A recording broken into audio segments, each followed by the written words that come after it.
Hello friends, कैसे हैं आप? उम्मीद करती हूँ अच्छे होंगे। ज़िंदगी होती है बहुत ही छोटी। सपने लेके आते हैं हम इस दुनिया में और सपने पूरा भी करना चाहते हैं, पर बहुत ही कम लोग हैं जिनके सपने पूरे हो पाते हैं। आज मैं बात कर रही हूँ एक घटना की जो हो गई है दिल्ली के ओल्ड राजेंद्र नगर में। जी हाँ, जहाँ 3 बच्चों की हो गई है मौत।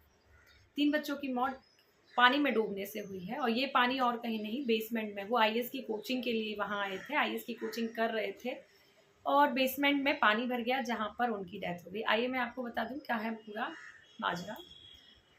तो बात है कल शाम की, यानी कि सैटरडे नाइट की।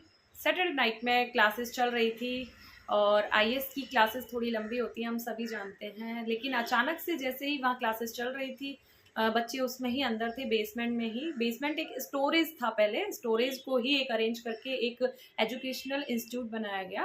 वहाँ पर कभी कभी जब बारिश होती थी तो कभी कभी पानी आ जाता था, जिसकी शिकायत एडमिनिस्ट्रेशन से छात्रों ने काफ़ी बार की है। लेकिन हमारी लापरवाही हो जाती है कि हम हादसा होने के बाद ही शायद उन चीज़ों पे गौर करते हैं। ये शायद हर घर की कहानी है, हर इंस्टीट्यूट की कहानी है, हर मतलब पूरे ही सभी लोगों की कहानी है कि कोई भी हादसा हो जाए उसके बाद ही हम प्रिकॉशन लेते हैं। मैं प्लीज़ रिक्वेस्ट करती हूँ कि पहले से प्रिकॉशन लें, जिससे कि ऐसे हादसे होने से टल सकें।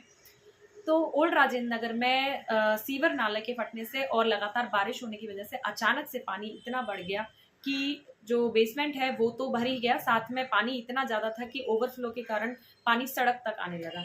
तो वहाँ पे जो बच्चे फंसे हुए थे उनमें से 3 बच्चों की हो गई मौत। जी हाँ, आईएएस की वो तैयारी कर रहे थे, उनका लास्ट अटेम्प्ट चल रहा था, जिसमें 2 छात्रा हैं और 1 छात्र है। पता नहीं क्यों ऐसा ज़िंदगी ऐसा मोड़ दिखा देती है। फिर वहाँ रेस्क्यू टीम आई, रेस्क्यू टीम को बोला गया कि 3 बच्चे नहीं मिल रहे हैं, तो उन्होंने जाकर तीनों बच्चों को ढूँढा और तीनों बच्चों को वहाँ से निकाला। बताया जा रहा है कि जो उनके साथी हैं उन्होंने बताया कि दोनों छात्राओं ने भी बहुत जद्दोजहद की थी अपनी ज़िंदगी से बचने के लिए, अपनी ज़िंदगी को बचाने के लिए।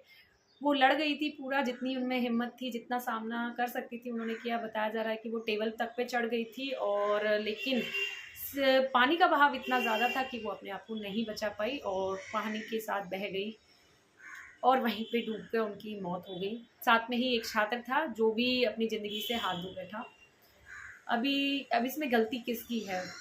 प्रशासन की गलती माने, जिन्होंने सीवर लाइन पर ध्यान नहीं दिया और वो फट गई और अचानक से पानी का बहाव नाले में इतना ज़्यादा हो गया कि वो सीधा ही बेसमेंट में आ गया, या फिर एडमिनिस्ट्रेशन एजुकेशन की माने कि जो इसकी वो बिल्डिंग है, जो कि वो कोचिंग सेंटर चला रहे थे, क्या उनको ध्यान नहीं रखना चाहिए था कि इसमें हमारे देश का भविष्य है, वो अगर हमारी पढ़ाई कर रहा है या फिर कोचिंग आप दे रहे हो, तो वो बेसमेंट कुछ ऐसा हो या उसका इंफ्रास्ट्रक्चर ऐसा हो कि जिसमें एटलीस्ट ऐसे हादसे ना हो पाएँ। तो ये एक सोचनीय प्रश्न है जिस पे एक मुहिम है वो छेड़नी चाहिए। और छात्र हैं, अभी प्रदर्शन के लिए बैठे हैं, छात्रों का गुस्सा जायज़ है। छात्र बहुत गुस्से में हैं, छात्र क्या पूरा देश ही अभी बड़े सदमे में है और बहुत गुस्से में भी है कि इसका दोषी आखिर है कौन? जो 3 मौत हुई हैं छात्रों की, उनका कौन ज़िम्मेदारी लेगा उनकी? तो देखिए कैसा ये घटनाक्रम मंजर है, जिसको देख के ही दिल दहल जा रहा है। और इसके आगे मैं कुछ नहीं कह पा रही हूँ, क्योंकि मुझे खुद को नहीं समझ में आ रहा है कि इस दृश्य को देखने के बाद क्या बीती होगी वहाँ के छात्रों पर, वहाँ के लोगों पर, जिन्होंने ये दृश्य देखा होगा अपनी आँखों से, और जिन पर बीती होगी वो क्या इस घटनाक्रम को क्या बोलेंगे। ये सब बातें सीसीटीवी कैमराज़ में कैद हुई हैं जो वहाँ पर लगे हुए थे। वहीं की एक क्लिप है ये जो मैं आपके साथ शेयर कर रही हूँ। तो चलिए देखते हैं गाइज़ आगे की अपडेट, अगर जो भी मुझे मिलती है मैं आपको दूँगी। तब तक के लिए टिल देन बाय बाय।